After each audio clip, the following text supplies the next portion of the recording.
Suami pulang dinas membawa istri baru dan mereka tertawa di atas kesedihanku. Setelahnya mereka syok saat tahu sahamnya anjlok karena ulah ayahku. Halo Bunda, semoga Bunda semuanya dalam keadaan sehat dan bahagia ya. Sebelum masuk ke ceritanya, jangan lupa like, komen dan subscribe channel ini ya. Selamat menonton. Aku, Jihan, duduk di teras belakang rumah mewah kami, menatap langit senja yang perlahan berubah warna dari jingga kemerahan menjadi ungu kebiruan. Angin sore berhembus pelan, membawa aroma melati yang tumbuh subur di taman pribadi. Biasanya, ini adalah saat-saat paling tenang dalam hariku, ketika aku bisa menikmati secangkir teh chamomile hangat sambil menunggu suamiku, Mas Ariel, pulang dari kantor. Tanganku dengan santai memegang pinggiran cangkir keramik halus, sementara pikiran melayang mengingat perjalanan rumah tangga kami selama 5 tahun terakhir. Dulu, kami memulai dari bawah. Ariel hanyalah seorang karyawan biasa di perusahaan investasi, sementara aku membantu membiayai hidup kami dengan membuka toko kue kecil-kecilan. Tapi sekarang, setelah perjuangan panjang, kami akhirnya bisa menikmati hidup yang lebih baik. Rumah megah ini, mobil-mobil mewah di garasi, bahkan liburan ke luar negeri 2 kali setahun. Semua itu adalah buah dari kerja keras kami berdua.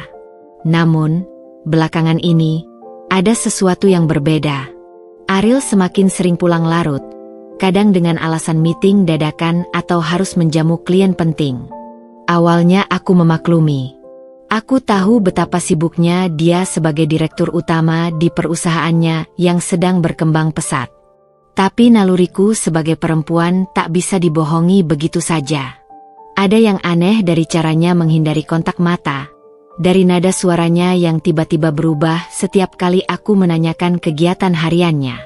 Senyumku pudar ketika terdengar suara mobil memasuki halaman rumah. Bukan jamnya Ariel pulang. Biasanya dia baru tiba pukul 8 atau 9 malam. Kulihat dari kejauhan, mobil Mercedes hitam kesayangannya melambat di depan pintu gerbang. Tapi yang membuat nafasku tercekat adalah sosok di sampingnya. Seorang wanita dengan rambut hitam panjang terurai, mengenakan dress merah yang sangat tidak pantas untuk suasana rumah tangga orang lain. Dia tertawa lepas, matanya berbinar saat Ariel membukakan pintu mobil untuknya. Suamiku sendiri terlihat begitu rileks. Wajahnya berseri-seri seperti masa-masa awal kami pacaran dulu. Sebuah tendangan keras menghantam dadaku saat melihat tangannya dengan natural merangkul pinggang wanita itu. Mereka berjalan mendekat, masih terlibat dalam obrolan mesra. Aku berdiri, tangan gemetar memegang cangkir yang kini terasa dingin. Jihan, ucap Ariel dengan suara datar seolah tidak ada yang salah. Aku ingin kamu berkenalan dengan Dewi. Wanita itu menyunggingkan senyum kemenangan. Matanya menyapu tubuhku dari ujung kepala hingga kaki dengan pandangan merendahkan. Akhirnya kita bertemu juga, Jihan. Ariel sudah cerita banyak tentangmu, katanya dengan nada manis yang palsu. Aku bisa merasakan darah mendidih di pelipis. Tapi bertahun-tahun hidup di dunia bisnis bersama ayahku mengajarkanku satu hal. Jangan pernah tunjukkan kelemahanmu di depan musuh. Selamat datang, Dewi, ucapku dengan senyum paling tulus yang bisa kupaksakan. Mas Ariel tidak bilang akan membawa tamu hari ini. Ariel menghela nafas. Dewi bukan tamu, Jihan. Mulai hari ini, dia akan tinggal bersama kita. Langit senja tiba-tiba terasa lebih gelap dari seharusnya. Angin sore yang tadinya terasa sejuk kini menusuk tulang. Tapi yang paling menyakitkan adalah tatapan mereka berdua. Seolah aku hanya sebuah furnitur tua yang harus mereka toleransi. Dewi dengan sengaja merapatkan tubuhnya ke Ariel. Sementara suamiku, orang yang dulu bersumpah mencintaiku di depan altar, bahkan tidak memiliki cukup rasa hormat untuk terlihat bersalah. Mereka berpapasan denganku. Masuk ke dalam rumah sambil tertawa lepas tentang sesuatu yang aku tidak dengar. Aku tetap berdiri di teras, menatap cangkir teh yang sudah dingin di tanganku. Di balik senyum pasrahku, satu tekad membara mulai tumbuh. Mereka pikir aku hanya istri biasa yang bisa mereka injak-injak? Mereka pikir aku tidak tahu apa-apa tentang permainan kotor mereka? Oh, mereka salah besar. Dan mereka akan segera menyadarinya. Malam itu, setelah mereka masuk ke dalam rumah, aku tetap berdiri di teras, membiarkan dinginnya malam menyelimuti tubuhku yang gemetar. Suara tawa mereka masih terdengar samar dari ruang keluarga, seolah sengaja menggoda kesabaranku. Aku menarik napas dalam-dalam, mencoba menenangkan detak jantung yang berdegup kencang seperti drum perang. Tanganku terkepal erat, kuku-kuku jemariku menancap di telapak tangan hingga meninggalkan bekas kemerahan. Tapi sakit fisik itu tidak ada artinya dibandingkan dengan luka di dalam hatiku. Aku memejamkan mata, mengingat kembali semua tanda-tanda yang sebenarnya sudah jelas sejak lama. Ariel yang semakin sering mengunci ponselnya. Tagihan hotel mewah yang tidak pernah kuminta penjelasannya.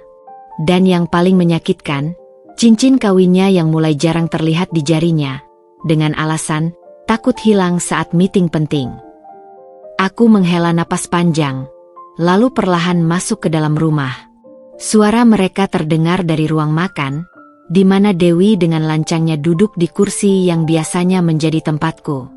"Jihan, tolong ambilkan jus untuk Dewi, ya? Dia suka yang segar," pinta Ariel tanpa menoleh, sibuk memandangi wanita itu dengan tatapan yang dulu hanya ditujukan untukku. Aku mengangguk pelan, berjalan ke dapur dengan langkah yang sengaja kubuat tenang. Tapi begitu pintu dapur tertutup, aku menekan sapu tangan ke mulutku untuk meredam isak tangis yang ingin meledak. Di balik lemari es, aku melihat sebuah tas tangan mewah bermerek terkenal. Model terbaru yang harganya setara dengan gaji 3 bulan pegawai biasa. Tas itu pasti milik Dewi. Dengan hati berdebar, kubuka perlahan. Dan di sanalah, di balik lipatan dompet kulitnya yang mahal, kulihat sesuatu yang membuat darahku mendidih. Sebuah gelang emas dengan liontin berlian kecil. Gelang yang persis sama dengan yang kubeli untuk Ariel bulan lalu, sebagai hadiah ulang tahun pernikahan kami. Gelang yang katanya hilang saat dia pulang dari perjalanan bisnis ke Bali. Aku menggigit bibirku sampai terasa sakit. Jadi begini rasanya dikhianati. Bukan hanya oleh suami sendiri, tapi juga oleh wanita yang dengan bangga memamerkan barang curian di hadapanku. Dengan tangan gemetar, kuambil ponselku dan mulai memotret semua bukti yang kutemukan. Tas, dompet, bahkan struk belanja yang menunjukkan Ariel membelikannya gaun seharga 20 juta minggu lalu. Suara langkah kaki mendekat membuatku cepat-cepat menyimpan ponsel. Dewi masuk ke dapur dengan senyum puas di wajahnya. "Jihan, Ariel bilang kamu jago masak. Aku pengin makan steak malam ini, yang medium rare ya," pintanya dengan nada memerintah, sambil memainkan gelang di pergelangan tangannya. Gelang yang seharusnya menjadi milikku. Aku menatapnya lama, lalu tersenyum manis. "Tentu saja, Dewi. Akan kubuatkan yang terbaik." Di balik senyumku, sebuah rencana mulai terbentuk. Mereka pikir aku akan menangis dan merengek? Mereka pikir aku akan mengemis cinta suami yang sudah tidak punya harga diri? Tidak. Aku akan bermain lebih cerdas dari mereka. Aku akan biarkan mereka tenggelam dalam ilusi kebahagiaan mereka. Dan ketika saatnya tiba, aku akan pastikan mereka merasakan sakit yang 10 kali lebih dalam dari apa yang kurasakan malam ini. Dengan tekad baru, kuambil pisau dapur dan mulai memotong daging dengan presisi sempurna. Setiap irisan adalah janji balas dendam. Setiap tusukan adalah simbol kesabaran yang suatu hari akan berbuah kehancuran bagi mereka. Malam ini mungkin mereka tertawa di atas penderitaanku. Tapi besok akan menjadi awal kehancuran mereka.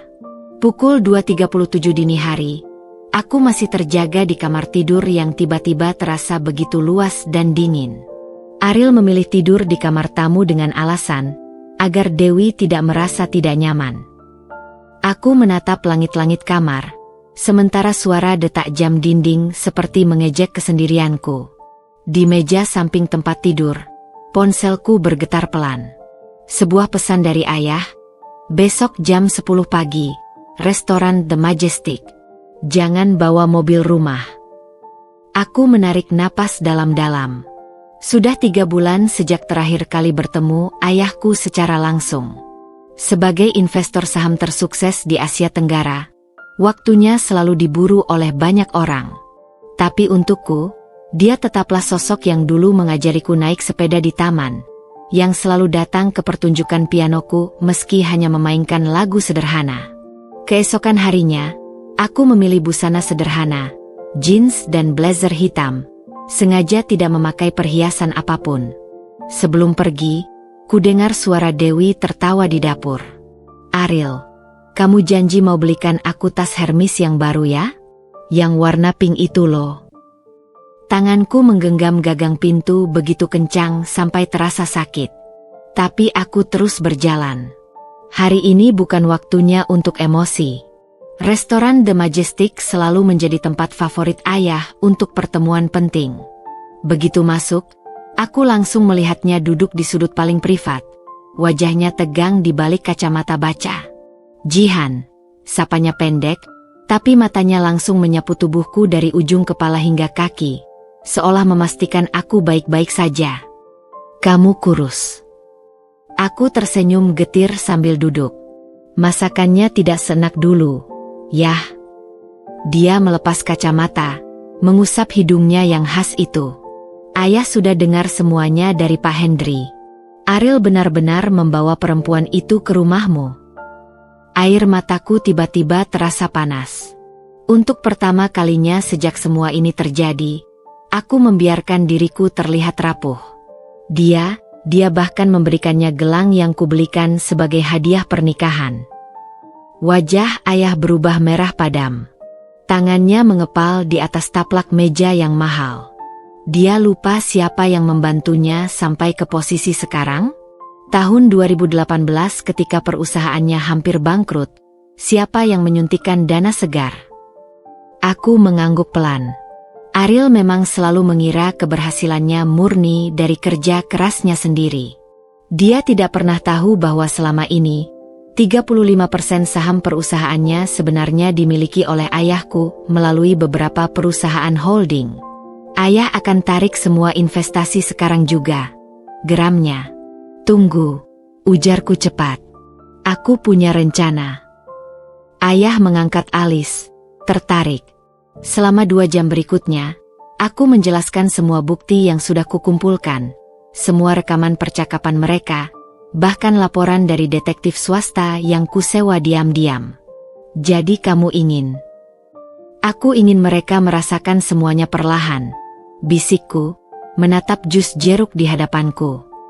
"Biarkan Ariel berpikir dia masih berkuasa. Biarkan Dewi terus menghabisi uangnya. Dan ketika mereka sudah di puncak kebahagiaan palsu mereka, ayah akan tarik karpet dari bawah kaki mereka." Ayah menyelesaikan kalimatku, senyum kejam muncul di wajahnya yang biasanya kalem. Dia mengeluarkan dokumen dari tas kulitnya. "Ini laporan keuangan PT Makmur Sejahtera selama 6 bulan terakhir. Lihat halaman 17. Mataku membelalak. Dia menggunakan dana perusahaan untuk membeli apartemen. Bukan 1, Jihan. 3 unit. Semua atas nama Dewi. Sekejap kemudian, ayahku memegang tanganku erat. "Kamu yakin ingin melakukan ini? Tidak ingin langsung menghancurkannya sekarang?" Aku memandang keluar jendela, di mana seorang wanita muda sedang tertawa bahagia ditemani pria yang jelas mencintainya. Aku ingin dia merasakan setiap detik kejatuhannya. Yah, seperti bagaimana aku merasakan setiap detik pengkhianatannya. Ayah mengangguk pelan, lalu menelepon seseorang. "Pak Darwin, tunda semua rencana akuisisi kita. Ya, biarkan mereka bernafas dulu. Untuk sementara." Saat meninggalkan restoran, langit Jakarta tiba-tiba sangat cerah. Aku menyipitkan mata menatap matahari. Pertempuran baru saja dimulai. Dan kali ini, Aku yang akan memegang kendali. Matahari pagi menyinari wajahku saat aku berdiri di depan cermin kamar mandi mewah yang dulu kubangun dengan penuh cinta. Aku menatap refleksi diriku yang terpantul. Wanita dengan lingkaran hitam tipis di bawah mata, tapi dengan senyum yang sempurna terpasang di bibir. Hari ini adalah hari pertama aku memainkan peran terbesarku. Sang istri yang bodoh, yang menerima dengan lapang dada kehadiran wanita lain di rumahnya sendiri. Aku memilih gaun katun sederhana warna pastel, sengaja membuat penampilanku terlihat polos dan tidak mengancam. Rambutku kukonde longgar, wajah tanpa riasan berlebihan. Aku ingin Dewi melihatku sebagai sosok yang tidak berdaya, istri kampungan yang bisa dengan mudah diinjak-injak. Saat turun ke ruang makan, aroma kopi dan pancung hangat memenuhi udara. Dewi sudah duduk di kepala meja, tempat yang biasanya menjadi hak Ariel. Dia mengenakan silk robe terbuka yang memperlihatkan lingerie mahal di dalamnya, seolah sengaja pamer. "Ah, Jihan. Akhirnya turun juga," sambutnya dengan nada manis yang palsu. Tangannya dengan sengaja memainkan kalung berlian baru yang pasti hadiah dari Ariel. "Kami sudah sarapan duluan. Tapi aku minta Mbak Yuli menyisakan sedikit untukmu." Mbak Yuli, asisten rumah tanggaku selama 4 tahun, berdiri di pojok dapur dengan wajah masam. Aku bisa melihat kemarahannya yang dipendam. "Terima kasih, Dewi," ujarku dengan suara lunak, sambil mengambil tempat duduk di ujung meja yang paling jauh. "Kamu sangat perhatian." Ariel masuk dengan celana panjang dan kemeja setengah terbuka. Matanya langsung mencari Dewi, sama sekali tidak memperhatikanku. "Ready for our weekend getaway, sayang?" Dewi terkikik girang. "Of course. Kamu sudah booking suite yang ada private poolnya kan?" Aku sengaja menjatuhkan sendokku. "Kalian pergi berdua saja." Ariel akhirnya menoleh padaku. Wajahnya menunjukkan sedikit rasa bersalah. "Ini urusan bisnis, Han. Dewi perlu kenal dengan beberapa klien penting." Aku mengangguk pelan, menunduk seolah sedang berusaha menahan tangis. Padahal di bawah meja, jemariku dengan cepat mengetik pesan pada ayahku. Ariel akan menginap di The Lavender Hotel, suite dengan private pool. Cek transaksi perusahaan. "Jihan." Dewi tiba-tiba menyapaku dengan nada merendahkan. "Kamu tidak keberatan kan aku meminjam tas Birkin MU? Yang warna biru muda itu. Cocok untuk penampilanku besok." Mbak Yuli hampir menjatuhkan piring yang dibawanya. "Tas itu adalah hadiah ulang tahun dariku untuk diriku sendiri tahun lalu, dengan harga yang cukup untuk membeli motor baru." Aku menarik napas dalam-dalam, lalu tersenyum. "Tentu saja, Dewi. Aku ambilkan nanti." Ariel terlihat lega dengan kerelaanku. Itu membuatku mual.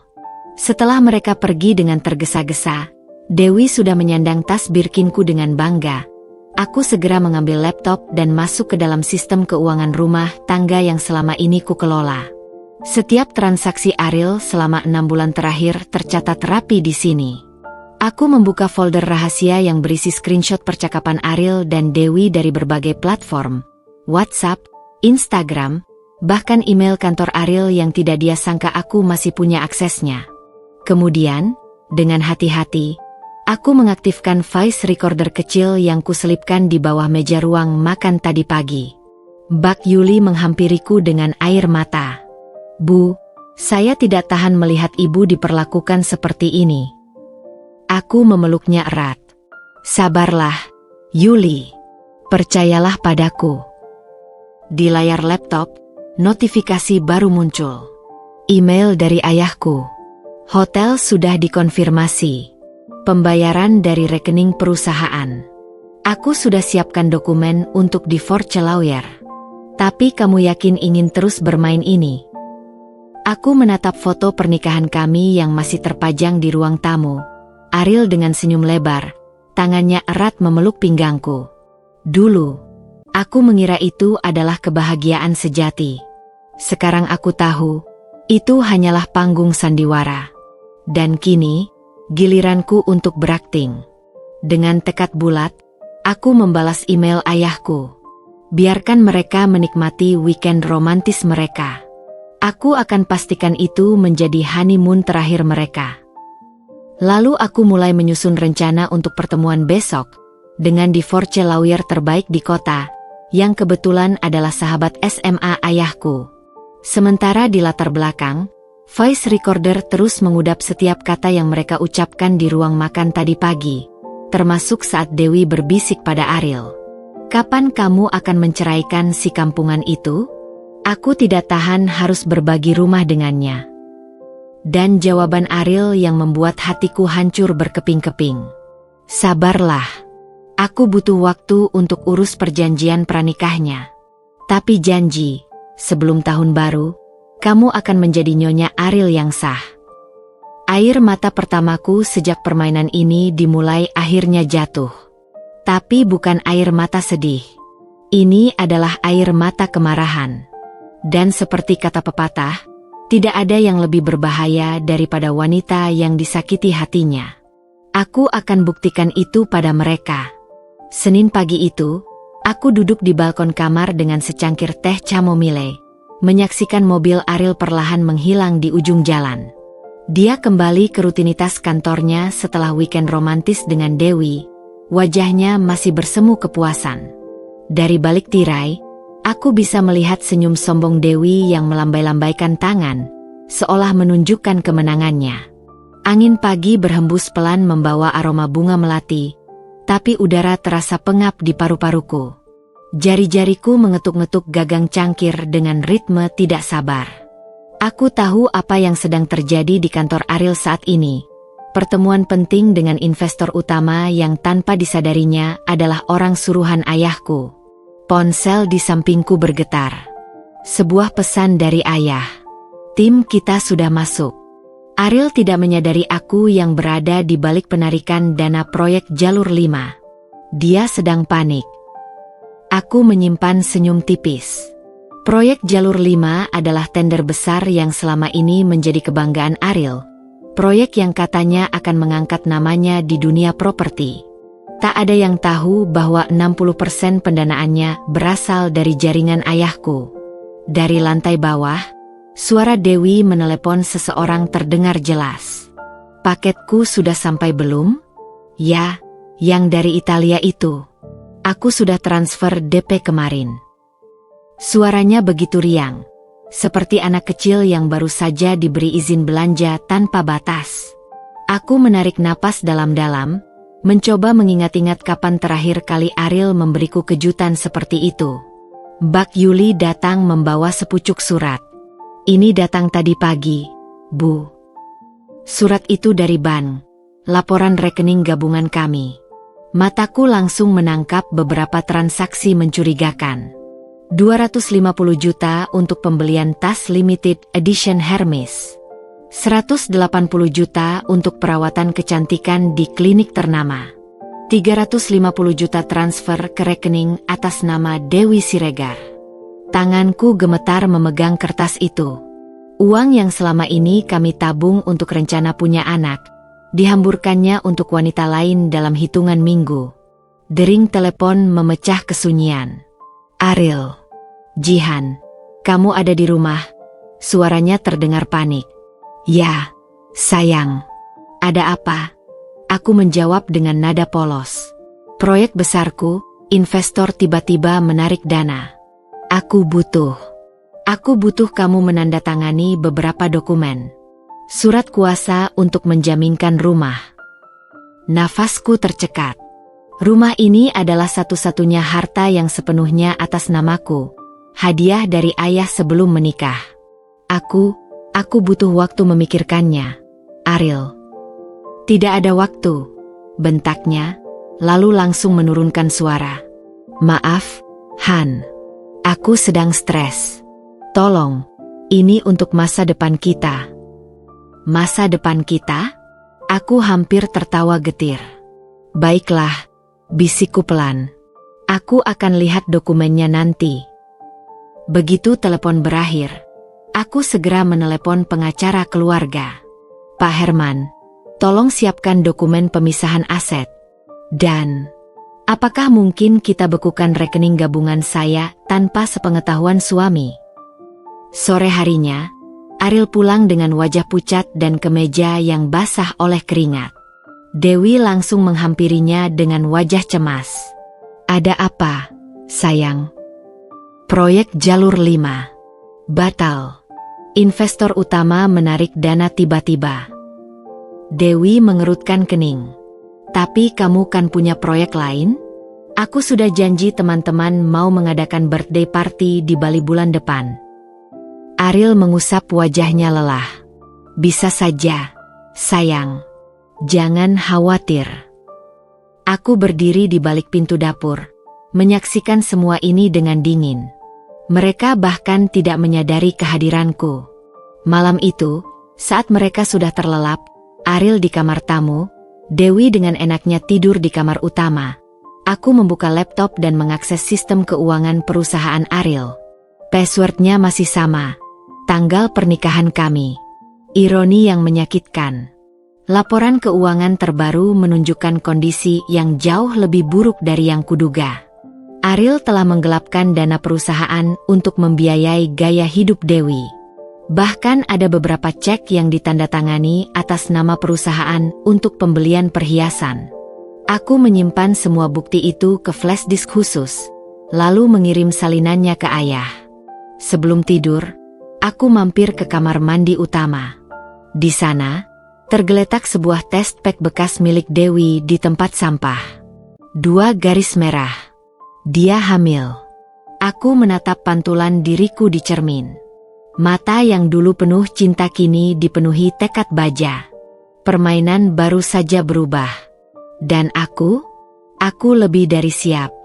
Pagi itu, kabut tipis masih menyelimuti taman belakang rumah ketika aku duduk di gazebo sambil memeluk erat secangkir kopi hitam.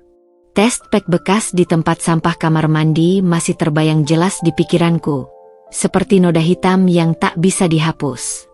Aku menarik napas panjang, mencoba menenangkan diri sebelum badai dimulai. Dari kejauhan, suara langkah kaki cepat mendekat. Dewi muncul dengan wajah berseri-seri, mengenakan kimono sutra terbuka yang memperlihatkan perutnya yang masih rata. Tangannya dengan sengaja memegang bagian perut itu, seolah sudah tak sabar mengumumkan kabar baiknya. Jihan, kamu di sini saja ternyata, ujarnya dengan nada tinggi yang dibuat-buat. Tanpa menunggu izin, dia langsung duduk di depanku, menyilangkan kaki dengan anggun. Matanya berbinar seperti anak kecil yang baru saja mendapat mainan baru. Aku menatapnya dingin. Ada yang bisa kubantu, Dewi? Dia tersenyum lebar, lalu mengeluarkan sebuah kotak kecil dari saku kimononya. Aku punya kejutan untuk Ariel. Tapi aku butuh pendapatmu dulu. Dia membuka kotak itu perlahan, memperlihatkan sebuah cincin berlian besar dengan desain yang sangat mirip dengan cincin pertunanganku dulu. Hanya lebih mewah, lebih mahal. Bagus, kan? Dia memamerkan cincin itu di jarinya yang lentik. Aku khusus pesan dari Antwerp. Ariel bilang, begitu kita menikah nanti, dia mau ganti semua perhiasanku dengan yang lebih bagus. Perutnya yang masih rata itu sengaja dia usap-usap lagi. Dan ada satu hal lagi. Aku sudah tahu apa yang akan dia katakan. Tapi aku memilih untuk tetap diam, membiarkan diriku menjadi penonton dalam drama kekejamannya sendiri. Aku hamil, bisiknya dengan bangga. Matanya menatapku penuh tantangan. Ariel akan sangat senang, kan? Dia selalu bilang ingin punya anak. Sakit. Sungguh sakit. Bagaimana bisa 3 kata sederhana itu terasa seperti belati yang terus memuntir di dalam dadaku? Ariel dan aku telah mencoba memiliki anak selama 3 tahun terakhir. Dan sekarang. Tapi aku tidak memberinya kepuasan melihatku hancur. Selamat, ujarku dengan suara datar. Semoga sehat selalu. Dewi mengerutkan kening. Kecewa karena tidak mendapat reaksi dramatis dariku. Ariel bilang, dia akan segera mengurus perceraian denganmu. Lebih baik kamu mulai menerima kenyataan, Jihan. Dia berdiri, dengan sengaja menjatuhkan kopiku sehingga tumpah ke gaun pagiku. Ops, maaf ya. Salah tingkah karena bahagia. Sebelum pergi, dia berbalik di pintu gazebo. Oh iya, Ariel minta kamu pindah ke kamar tidur di lantai bawah. Aku butuh kamar utama karena lebih nyaman untuk kehamilanku. Aku menatapnya lama, lalu tersenyum. Tentu saja, Dewi. Apapun untuk kebaikan calon bayi. Begitu dia pergi, tanganku yang menggenggam cangkir kopi pecah bergetar hebat. Tapi bukan air mata yang mengalir di pipiku, melainkan senyum dingin. Aku segera menelepon ayah. Yah, kita perlu percepat rencana. Dewi hamil. Diam sejenak di seberang telepon. Aku mengirimkan dokumen ke emailmu. Baca baik-baik. Email itu berisi laporan lengkap aktivitas keuangan Ariel selama sebulan terakhir, penggelapan dana perusahaan, penyalahgunaan wewenang, bahkan beberapa transaksi mencurigakan yang bisa dikategorikan sebagai pencucian uang. Tapi yang paling mengejutkan adalah lampiran terakhir, foto-foto Ariel dan Dewi bersama seorang wanita lain di sebuah villa mewah. Wanita itu tak lain adalah istri salah satu direktur utama perusahaan saingan. Aku tersenyum pahit. Jadi selama ini, Ariel bukan hanya mengkhianatiku, tapi juga perusahaannya sendiri. Malam itu, saat rumah sudah sepi, aku menyelinap ke ruang kerja Ariel. Komputernya masih menyala. Dia selalu lupa logout. Dengan beberapa klik, aku mengakses email kantornya. Pesan demi pesan terbuka, masing-masing lebih buruk dari sebelumnya. Rencana memindahkan aset perusahaan ke offshore account, diskusi rahasia dengan kompetitor, bahkan rencana menikahi Dewi dalam 2 bulan ke depan. Yang paling menyakitkan? Email pada Dewi yang isinya, "Jangan khawatir tentang Jihan. Dia hanya istri sementara. Begitu aku dapatkan apa yang kumau dari ayahnya, kita bisa buang dia seperti sampah." Aku menutup laptop perlahan, menatap foto pernikahan kami yang masih terpajang di ruang kerja itu. Wajah Ariel yang penuh cinta kini terasa seperti topeng busuk. Di lantai atas, suara tawa Dewi dan Ariel terdengar jelas. Mereka sedang merayakan sesuatu, mungkin kehamilan, mungkin rencana pernikahan mereka. Biarkan mereka tertawa sekarang, karena sebentar lagi, aku yang akan tertawa terakhir. Dan tawa itu akan menjadi awal kehancuran mereka. Pagi itu, aku sengaja bangun lebih awal dari biasanya. Matahari belum sepenuhnya terbit ketika aku sudah berdiri di dapur, menyiapkan sarapan spesial untuk keluarga bahagia kami. Aroma kopi segar dan pankek hangat memenuhi ruangan, tapi yang kuhidangkan untuk Dewi adalah sesuatu yang istimewa. Jus jeruk segar dengan tambahan potongan jahe, yang kubuat dengan tangan dinginku sendiri. Dewi turun dengan wajah masih mengantuk, perutnya yang masih rata sengaja ditonjolkan dengan pose khas wanita hamil. Dia mengerutkan hidung saat melihat meja makan yang sudah penuh hidangan. "Kok kamu rajin banget pagi-pagi?" tanyanya curiga, matanya menyapu setiap sudut ruangan seolah mencari sesuatu yang salah. Aku tersenyum manis sambil menyodorkan jus jeruk khusus untuknya. "Aku dengar ibu hamil butuh nutrisi ekstra. Ini jus jeruk dengan jahe, bagus untuk morning sickness." Dewi menerima gelas itu dengan enggan, menyeruput sedikit lalu membuat wajah masam. "Asam banget sih. Tapi sehat," sahutku sambil berpura-pura sibuk dengan pankek di atas kompor. Dari sudut mataku, kulihat dia meminumnya sampai habis dengan enggan. Ariel muncul dengan wajah tegang, telepon genggamnya menempel di telinga. "Apa maksudnya klien mundur? Kita sudah tanda tangan kontrak." Aku menuangkan sirup maple di atas pankek dengan gerakan perlahan, menyembunyikan senyum kecilku. Ayahku pasti sudah mulai memainkan kartunya. "Ariel, sarapan sudah siap," panggilku lembut. Dia menoleh, wajahnya masih merah karena marah. Aku tidak punya waktu untuk. Tapi ini spesial, potong Dewi sambil menyodorkan porsi sarapannya.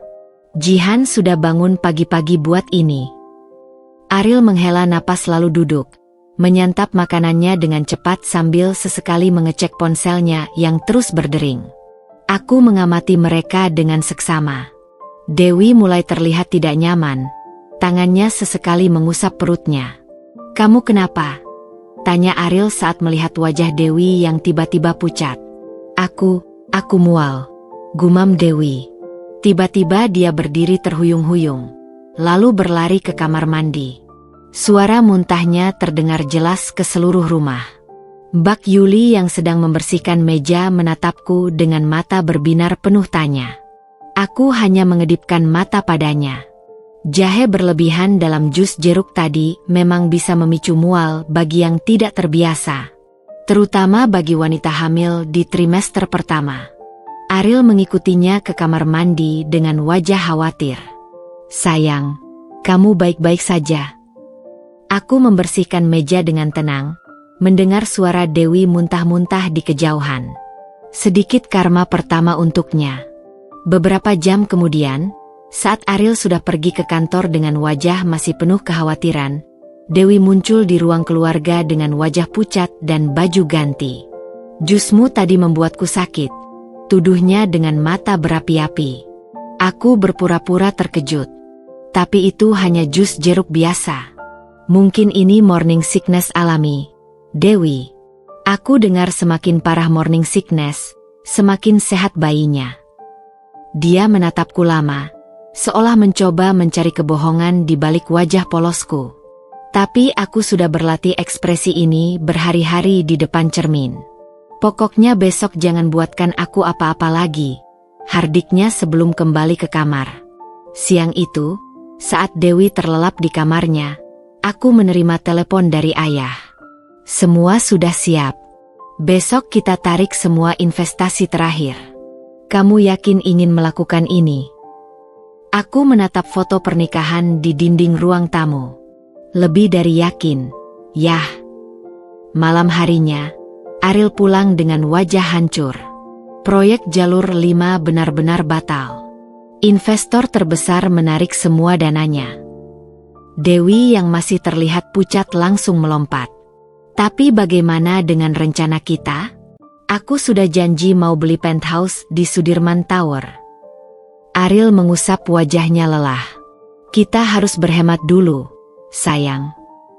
"Berhemat?" teriak Dewi. "Aku hamil. Aku butuh perawatan khusus, butuh baju hamil branded, butuh." "Tenang," bentak Ariel untuk pertama kalinya sejak aku mengenalnya.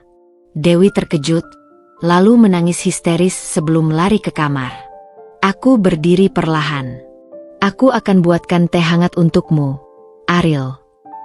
Dia menatapku dengan mata penuh penyesalan. "Terima kasih, Jihan. Kamu selalu ada untukku." "Oh, Ariel, jika saja kau tahu." Ketika makin larut, aku berdiri di balkon kamar, menatap bintang-bintang yang bersinar dingin di langit Jakarta. Besok, badai sebenarnya akan datang. Dan karma yang lebih besar sedang menanti mereka berdua. Pukul 3.47 dini hari, aku terbangun oleh suara langkah kaki gelisah yang mondar-mandir di lantai bawah. Cahaya lampu ruang kerja menerobos celah bawah pintu kamarku, diselingi suara telepon yang terus berdering dan suara Ariel yang berbicara dengan nada tertekan. Dengan gerakan pelan, kuangkat selimut dan mendekati pintu, menempelkan telinga di kayu yang dingin. "Tidak, Pak Direktur. Saya tidak tahu kenapa semua investor tiba-tiba menarik diri." Suara Ariel bergetar, berbeda dengan nada percaya diri yang biasa ia pakai saat rapat direksi. "PT Makmur Sejahtera selalu membayar dividen tepat waktu, tidak ada alasan untuk." Dia terdiam mendengarkan suara di seberang telepon. Lalu tiba-tiba terdengar suara benda keras menghantam meja. "Tolong beri saya waktu seminggu. Saya pasti akan membayar semua kewajiban." Telepon ditutup dengan kasar, diikuti suara barang-barang yang dihamburkan ke lantai. Aku menarik napas dalam-dalam, merasakan detak jantung yang semakin kencang. Rencana ayahku berjalan sempurna. Ketika fajar mulai menyingsing, aku berpura-pura baru saja turun untuk membuat kopi. Ariel masih terduduk di ruang kerjanya. Wajahnya yang biasanya tampan kini terlihat 10 tahun lebih tua. Mata merah berkantung, rambut acak-acakan, dan kemeja yang kusut penuh noda kopi. "Kamu tidak tidur semalaman?" tanyaku dengan nada khawatir yang dibuat-buat, menaruh cangkir kopi panas di depannya. Dia menatapku dengan mata kosong. "Jihan, apa kamu tahu sesuatu tentang perusahaan ayahmu?" Jantungku berdegup kencang, tapi wajahku tetap tenang. "Ayahku? Kenapa tiba-tiba menanyakan itu?" Ariel menggosok-gosok wajahnya lelah. "Investor utama yang mundur, mereka semua terhubung dengan jaringan bisnis ayahmu. Dan kemarin..." Dia menarik napas dalam-dalam. "Kemarin ada email anonim yang mengatakan aku akan kehilangan segalanya jika tidak segera menceraikanmu." Aku pura-pura terkejut, tangan menutup mulut. Siapa yang bisa melakukan hal kejam seperti itu? Dia menggeleng, lalu tiba-tiba memegang tanganku erat. "Jihan, aku butuh bantuanmu. Bisakah kamu bicara pada ayahmu?" Minta dia untuk Ariel. Suara Dewi yang melengking memecah keheningan. Dia berdiri di pintu ruang kerja dengan wajah merah marah, mengenakan baju tidur sutra yang masih baru kemarin dibeli dengan uang perusahaan. "Aku baru saja dapat telepon dari butik. Kartu kredit perusahaan ditolak. Apa yang terjadi?" Ariel berdiri tiba-tiba, kursinya terjatuh ke belakang. "Bisa tidak kamu berhenti memikirkan dirimu sendiri untuk 1 menit saja? Perusahaanku sedang hancur." Dewi terkejut, lalu wajahnya berubah licik. "Kalau begitu aku akan telepon papiku. Dia pasti mau bantu kita." Ariel tertawa pahit. "Ayahmu pedagang bakso. Apa yang bisa dia bantu?" Wajah Dewi berubah merah padam. "Jangan hina papaku. Setidaknya dia tidak seperti ayahmu yang..." "Keluar." Ariel menggebrak meja hingga gelas kopi terguling. "Keluar dari ruang kerjaku." Dewi menangis histeris lalu berlari ke lantai atas. Suara pintu kamar yang dibanting menggema ke seluruh rumah. Aku berdiri diam, menyaksikan semua ini dengan perasaan campur aduk. Ariel menatapku dengan mata penuh penyesalan. "Maafkan aku, Jihan. Aku tidak tahu lagi harus bagaimana." Aku mengangkat bahu, lalu berbalik meninggalkannya sendirian di antara reruntuhan kehidupannya yang mulai hancur. "Mungkin kamu harus istirahat dulu, Ariel. Besok masih hari baru." Tapi yang tidak kukatakan padanya, besok akan menjadi hari terburuk dalam hidupnya. Saat kembali ke kamar, kulihat ponselku berkedip, sebuah pesan dari ayah. "Besok pukul 10 pagi, seluruh direksi akan mengadakan rapat darurat. Semua dokumen sudah siap. Apakah kamu yakin ingin menyaksikannya langsung?" Jemariku menari di atas layar. Aku akan berada di sana. Aku ingin melihat kejatuhannya dengan mata kepalaku sendiri. Di luar jendela, langit Jakarta mulai terang, tapi awan gelap tampak mengumpul di cakrawala. Seperti pertanda badai yang akan datang. Badai yang akan menghancurkan segala kebohongan Ariel dan Dewi. Dan aku akan berdiri di tengah badai itu, tersenyum melihat mereka tersapu oleh karma mereka sendiri. Pagi itu, aku berdiri di depan gedung pencakar langit yang menjadi kantor pusat PT Makmur Sejahtera, menatap refleksi diriku di kaca gedung yang mengilap. Aku sengaja mengenakan setelan bisnis warna hitam, blazer ketat dengan rok pencilkat, rambut disanggul rapi, dan heels yang membuat langkahku berbunyi tegas di lantai marmer. Hari ini bukan hari untuk Jihan yang lemah dan penurut. Hari ini, dunia akan melihat siapa diriku sebenarnya. Lobi gedung yang biasanya ramai terasa sunyi ketika aku melangkah masuk. Beberapa karyawan yang mengenaliku langsung menunduk, berbisik-bisik penuh rasa ingin tahu. Mereka pasti sudah mendengar rumor tentang krisis perusahaan. Tapi tidak ada yang tahu peran apa yang akan kumainkan hari ini. Bu Jihan, resepsionis muda itu terlihat gugup. Rapat darurat sudah dimulai di lantai 35. Tapi, saya tidak melihat nama ibu di daftar undangan. Aku tersenyum tipis, mengeluarkan kartu akses khusus dari tas Hermisku. Kartu yang diberikan ayah tahun lalu dan tidak pernah kugunakan sampai hari ini. Saya pikir direktur utama akan membuat pengecualian untuk istri dan pemegang saham terbesar perusahaannya. Wajah resepsionis itu langsung pucat. Tentu saja, Bu. Silakan naik lift eksekutif. Di dalam lift yang melesat cepat, aku mengecek ponselku sekali lagi. Pesan terakhir dari ayah, semua sudah siap. Mereka tidak akan melihat ini datang. Ketika pintu lift terbuka, suara teriakan langsung memenuhi telingaku. Ini tidak mungkin. Kalian tidak bisa melakukan ini padaku. Suara Ariel yang biasanya tenang dan penuh wibawa kini melengking seperti anak kecil yang kehilangan mainannya. Aku berjalan pelan menyusuri koridor, berhenti tepat di depan pintu ruang rapat yang terbuka lebar. Pemandangan di dalam membuat hatiku berdegup kencang. Ariel berdiri di depan meja rapat panjang, wajahnya merah padam, dasi sudah kendur. Di seberangnya duduk 5 orang yang aku kenal baik, tim direksi perusahaan, termasuk Pak Hendri yang sudah seperti paman bagiku. Dan di ujung meja, dengan pose paling santai, ayahku sedang asyik memeriksa jam tangannya yang mahal. Kamu sudah menipu kami selama bertahun-tahun, Ariel, ujar Pak Hendri dengan suara berat. Penggelapan dana perusahaan, transaksi fiktif, bahkan menjual rahasia bisnis ke kompetitor. Semua ada di laporan ini. Ariel memukul meja. Itu fitnah. Jihan, apa yang kau lakukan di sini? Semua kepala menoleh ke arahku. Aku melangkah masuk dengan tenang. Setiap langkah heelsku bergema di ruangan yang tiba-tiba senyap. Ayah, ucapku lembut, mencium pipi ayahku sebelum duduk di kursi yang disediakan tepat di sebelahnya. Wajah Ariel berubah dari merah menjadi pucat pasi. Ayah? Apa maksudmu? Ariel, ayahku berbicara untuk pertama kalinya. Suaranya dingin seperti es. Kamu ingat tahun 2018, ketika perusahaanmu hampir bangkrut? Siapa yang menyelamatkanmu? Ariel tercekat. Itu investor dari Singapura. Ayahku menggeleng, lalu mengeluarkan setumpuk dokumen dari tas kulitnya. Tidak, itu aku.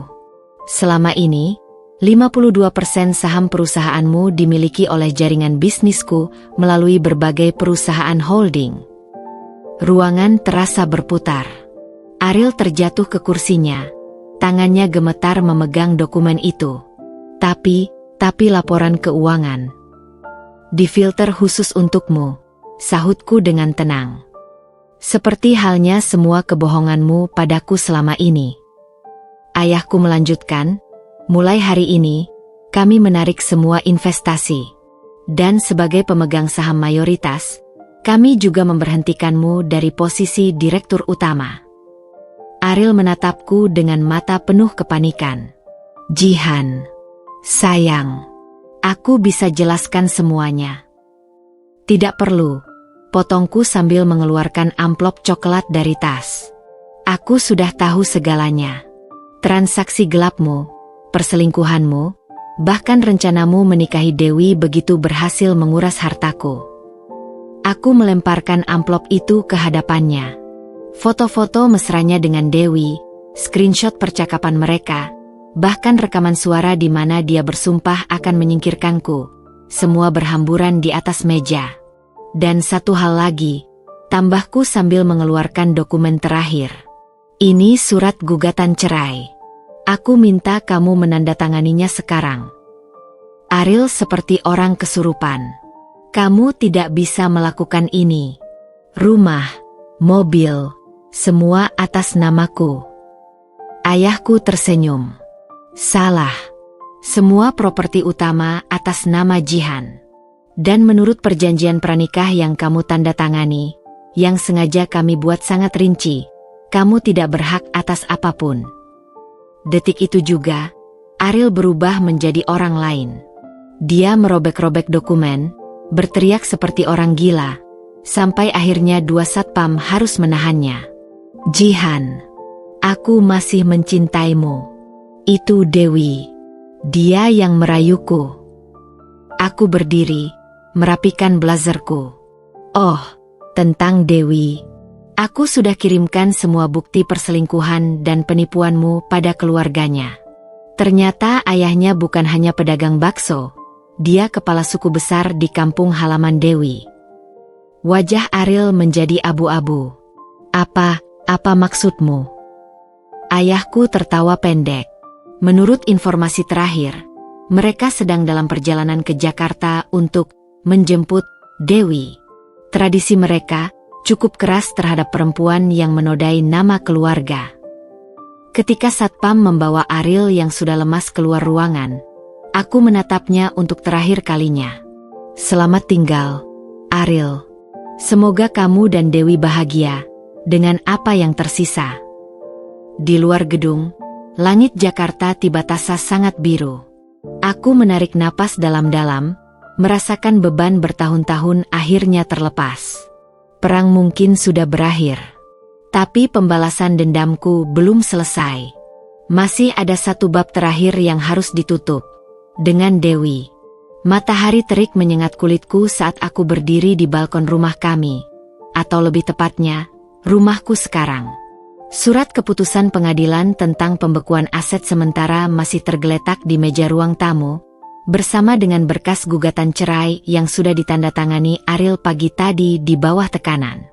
Aku mengamati kolam renang di halaman belakang yang airnya tenang, mencerminkan langit biru tanpa awan. Ironis, bagaimana ketenangan alam bertolak belakang dengan badai yang sedang melanda hidup Ariel dan Dewi. Ponsel di tanganku bergetar. Sebuah pesan dari Mbak Yuli. Dewi sedang packing barang-barangnya, Bu. Tapi dia mengambil beberapa perhiasan ibu dari lemari. Aku menyimpan senyum tipis. Biarkan saja dia mengambil apa yang bisa dia bawa. Tak ada yang benar-benar berharga dari koleksiku yang masih tersisa di rumah itu. Perhiasan-perhiasan bernilai sentimental sudah lama kusimpan di brankas pribadiku di rumah ayah. Dari balik pintu kaca, suara langkah kaki tergesa-gesa dan suara barang-barang yang dibanting memecah kesunyian. Aku memutuskan untuk masuk, ingin menyaksikan langsung kejatuhan sang ratu kecil. Dewi sedang berdiri di tengah kamar utama yang berantakan, wajahnya yang biasanya sempurna kini merah dan bercucuran keringat. Beberapa koper mewah terbuka di atas tempat tidur, dipenuhi tumpukan pakaian dan aksesoris mahal. Sebagian besar masih bertak harga. Oh, kamu di sini, ujarku dengan nada datar, bersandar di pintu kamar. Dia menoleh tajam, matanya menyipit penuh kebencian. Senang melihat aku pergi, ya? Aku mengangkat bahu. Rumah ini akan terasa lebih lega tanpa kehadiranmu. Dewi mengeluarkan tas kecil dari sakunya. Tas yang kukenal baik sebagai tempatnya menyimpan perhiasan-perhiasan hasil jarahannya. Aku berhak mengambil ini. Sebagai kompensasi atas perlakuan buruk kalian. Tentu saja. Aku mengangguk, lalu dengan santai mengambil ponsel dan memotretnya. Untuk dokumentasi asuransi. Wajahnya berubah pucat. Kau. Tenang. Aku tidak akan melaporkan pencurian kecil itu, potongku. Aku hanya ingin memastikan Ariel tahu betapa setianya kamu mengambil barang-barang berharga saat dia sedang di titik terendah. Dewi mengepalkan tangan. Ariel akan bangkit lagi. Dia jenius bisnis. Dan ketika itu terjadi. Apa? Tanyaku dengan kepala miring. Kamu akan kembali padanya? Setelah kabur seperti pengecut saat pertama kali melihat tanda-tanda kehancuran. Dia diam, napasnya tersengal-sengal.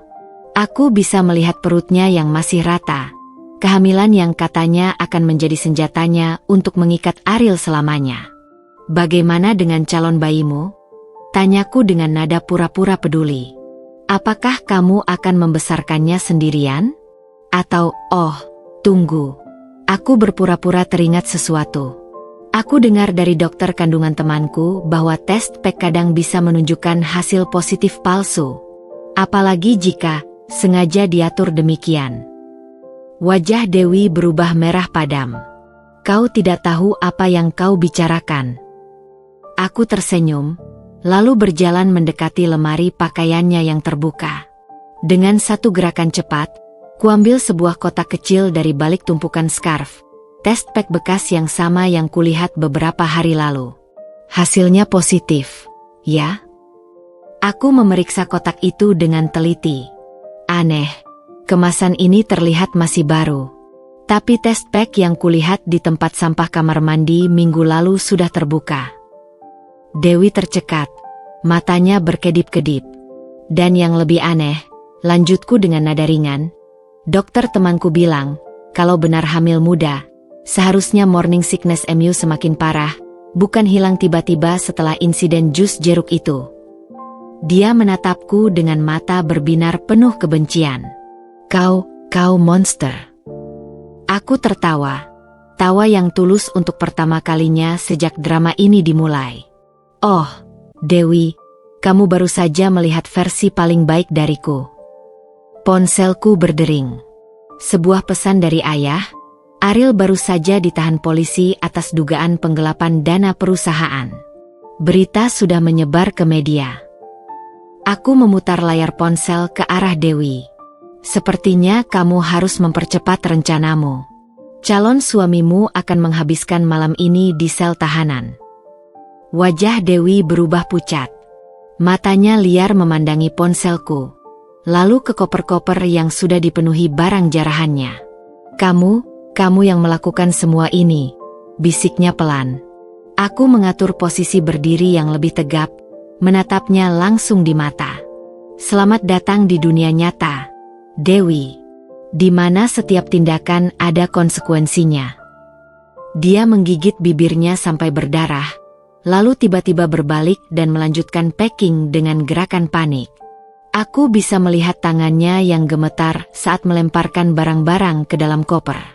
Jangan lupa ini, ujarku sambil melemparkan sebuah amplop coklat ke atas tempat tidur. Foto-foto mesramu dengan Ariel. Mungkin bisa kamu jual ke media jika benar-benar butuh uang. Dewi menatapku dengan mata penuh air. Tapi kali ini bukan air mata manipulasi. Ini ketakutan murni. Apa yang kau inginkan dariku? Aku berjalan mendekatinya perlahan. Sampai wajah kami hanya terpisah beberapa inci. Aku ingin kamu pergi. Jauh. Dan jangan pernah muncul lagi. Karena jika aku melihat wajahmu sekali lagi. Aku berhenti, membiarkan ancaman itu menggantung di udara. Dewi mengangguk cepat, lalu menutup koper-kopernya dengan gemetar. Dalam waktu 30 menit, dia sudah pergi. Dengan taksi biasa. Bukan mobil mewah seperti biasanya. Mbak Yuli berdiri di sampingku. Sama-sama menyaksikan taksi itu menghilang di ujung jalan. Akhirnya rumah ini kembali tenang, Bu. Aku menarik napas dalam-dalam, mencium aroma bunga melati yang kembali segar di udara. Ya, Yuli. Tapi perjalanan kita belum selesai. Masih ada satu orang yang harus menghadapi konsekuensi atas semua ini. Dan dia sedang menunggu di balik jeruji besi. Malam itu, rumah yang dulu penuh dengan teriakan dan drama kini sunyi sepi.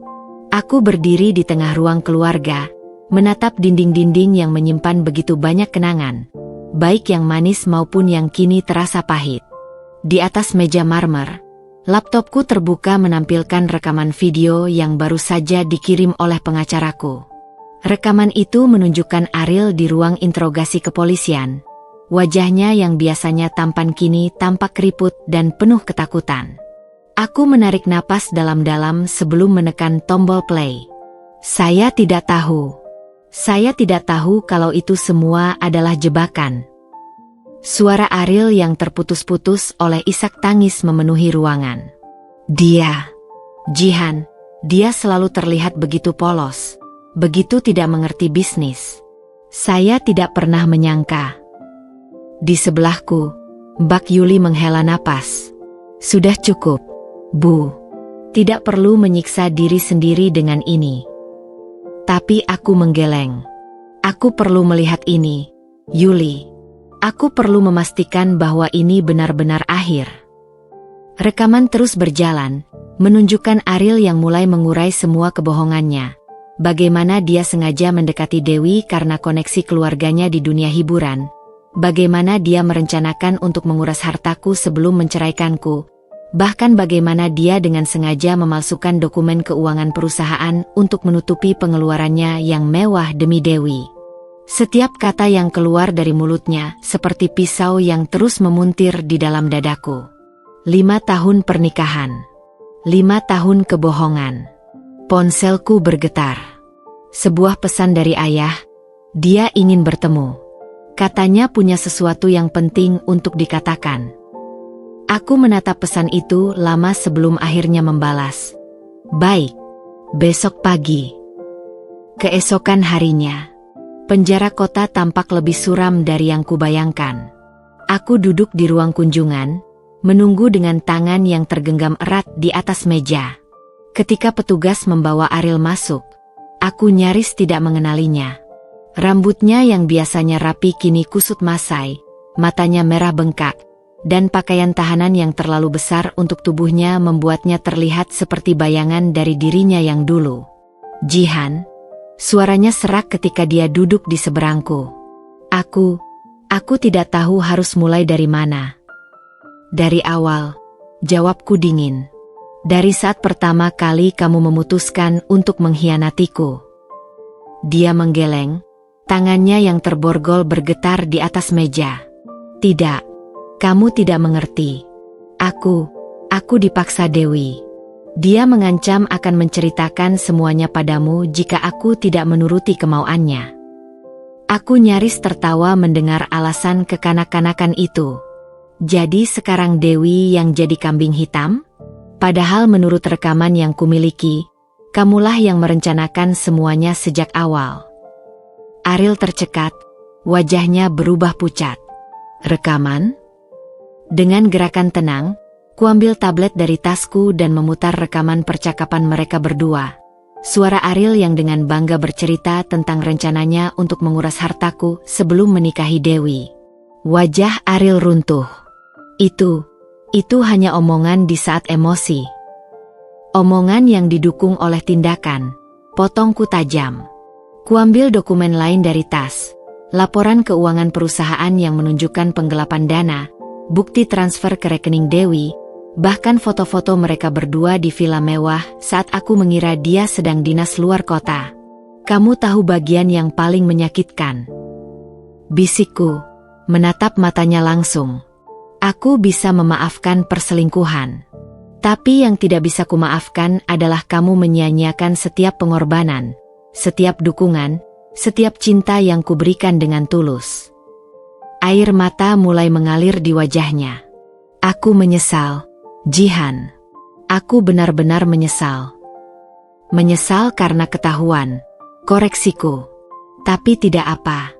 Kamu punya banyak waktu untuk merenung di sini. Aku berdiri, merapikan blazerku. Oh ya, tentang Dewi, dia sudah pergi. Kabarnya ke luar negeri dengan mantan pacarnya yang kaya. Ternyata dia tidak setia bahkan padamu. Ariel terlihat seperti ditampar.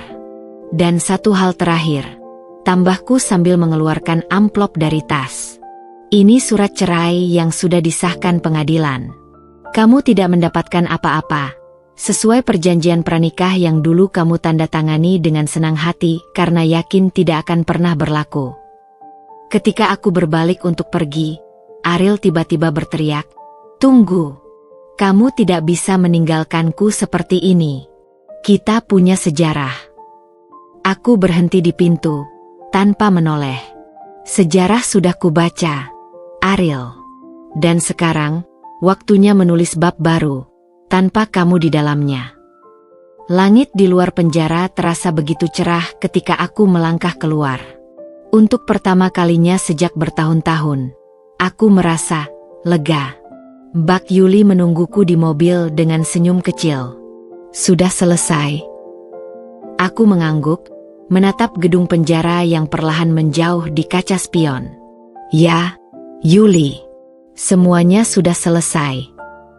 Tapi dalam hatiku, aku tahu, ini bukan akhir. Ini adalah awal yang baru. Sebuah awal di mana aku akan hidup untuk diriku sendiri, dengan pelajaran yang tidak akan pernah kulupakan. Dan untuk Ariel, dia akan memiliki banyak waktu untuk merenungkan satu kebenaran sederhana. Jangan pernah meremehkan seorang wanita yang hatinya sudah kau lukai. Hujan turun deras ketika aku memasuki lobi apartemen mewahku yang baru, menitikan air di marmer mengilap yang baru saja dipel. Bau kopi segar dari mesin otomatis di resepsi menyambutku, tapi aku terlalu lelah untuk menikmatinya. Tubuhku masih menggigil bukan karena dinginnya AC, tapi karena pertemuan tadi siang di penjara. Bayangan wajah Ariel yang hancur masih jelas terpampang di benakku, seperti lukisan yang tak bisa kuhapus. Mbak Yuli segera menyambutku di depan lift, wajahnya berkerut khawatir. Bu, ada paket untuk ibu. Dia mengangkat sebuah kotak kecil dibungkus kertas coklat sederhana. Aku menerimanya dengan hati berdebar. Tidak ada alamat pengirim, hanya tulisan tangan di atasnya. Untuk Jihan, tulisan yang sangat kukenal. Tulisan Ariel. Di dalam unit apartemenku yang kini minimalis dan serba putih, aku membuka paket itu dengan tangan gemetar. Isinya sederhana, sebuah USB flash drive tua, model yang sama dengan yang kuberikan padanya di awal pernikahan kami untuk menyimpan foto-foto perjalanan kita, dan secari kertas. Jihan, aku tahu aku tidak pantas memintamu mendengarkan rekaman ini. Tapi tolong, hanya sekali saja. Aku menggigit bibir sampai nyaris berdarah. Setiap sel tubuhku berteriak untuk membuang benda itu, untuk melupakan Ariel selamanya. Tapi rasa penasaran, dan mungkin sisa-sisa cinta lama yang membandel, membuatku memasang flash drive itu ke laptop. Ada satu file audio di dalamnya. Jihan, aku. Suara Ariel terdengar parau, seolah baru menangis berjam-jam. Aku tidak akan membuang waktumu dengan permintaan maaf lagi. Kau sudah mendengar semuanya. Tapi ada satu hal yang belum kau tahu. Dia menarik napas panjang. Pertemuan pertamaku dengan Dewi bukan kebetulan. Dia sengaja mendekatiku karena tahu aku suamimu. Ada seseorang yang membayarnya untuk menghancurkan pernikahan kita. Dadaku sesak. Seseorang? Aku baru tahu ini setelah semuanya hancur. Dewi mengaku saat mengira aku sudah tidak punya harapan lagi. Dia bekerja untuk... Suara Ariel terputus oleh batuk. Untuk Jonathan Lai. Nama itu seperti pukulan di ulu hatiku. Jonathan Lai, rekan bisnis ayahku yang pernah bermasalah denganku saat aku menolak lamaran putranya 3 tahun lalu. Aku rekamin pengakuannya. Filenya ada di folder tersembunyi di flash drive ini. Passwordnya tanggal pertama kita bertemu. Suara Ariel bergetar. Aku tahu ini tidak mengubah apapun. Aku tetap bersalah. Tapi setidaknya kau harus tahu kebenarannya. Ada jeda panjang sebelum akhirnya dia berbisik pelan. Aku mencintaimu, Jihan. Bukan karena hartamu. Dan aku akan hidup sepanjang sisa hidupku menyesali semua yang kulakukan padamu. Rekaman berakhir. Aku duduk terdiam, menatap layar laptop yang kini gelap. Hujan di luar semakin deras, menampar kaca jendela seperti ingin masuk. Perlahan, dengan jari-jari yang gemetar, kubuka folder tersembunyi itu dan memasukkan password 140717. Tanggal di mana Ariel pertama kali mengajakku makan malam. File videonya terbuka. Dewi terlihat jelas di layar. Wajahnya pucat, matanya merah. Aku dijanjikan 2 miliar jika berhasil memisahkan kalian, ujarnya dengan suara datar. Jonathan bilang, selama Jihan masih bersamamu, bisnis besar dengan grup Lai tidak akan pernah lancar. Video bergoyang ketika Ariel yang memegang kamera berteriak, "Kenapa baru sekarang kau bilang ini?" "Karena aku tidak menyangka kau akan benar-benar jatuh cinta padaku," teriak Dewi balik.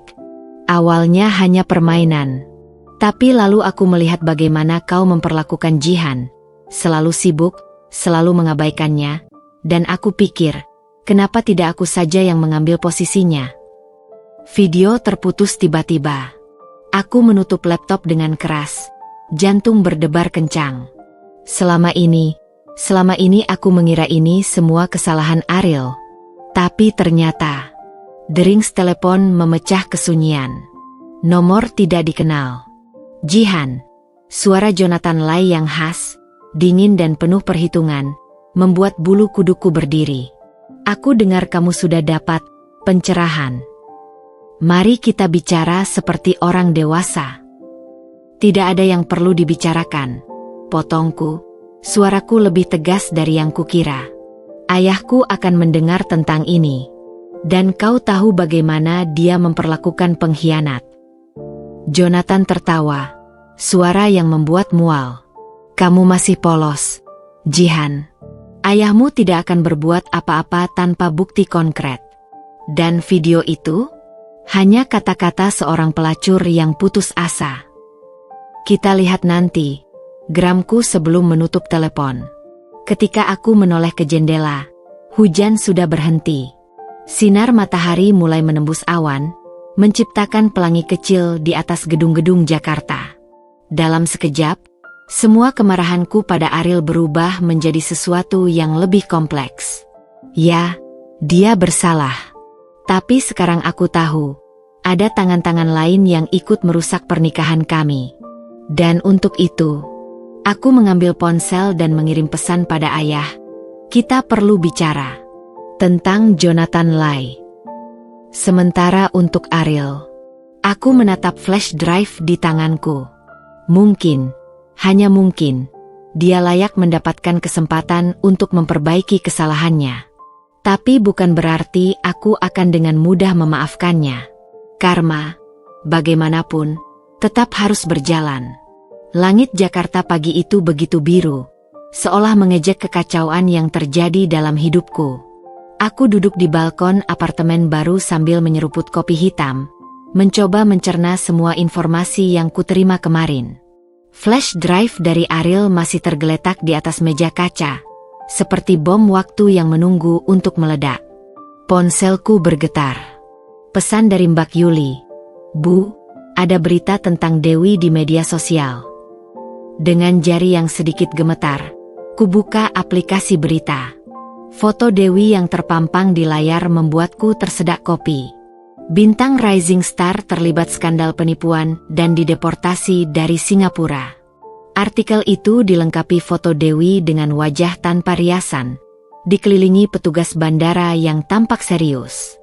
Menurut berita, dia tertangkap mencoba memasuki Singapura dengan paspor palsu setelah kabur dari Indonesia menyusul skandal perselingkuhannya dengan Ariel. Aku menggulir layar ke bawah, menemukan video pendek yang diunggah oleh seorang penumpang. Dewi terlihat histeris, berteriak dalam bahasa Indonesia. "Ini semua salah Jihan. Dia yang menghancurkan hidupku."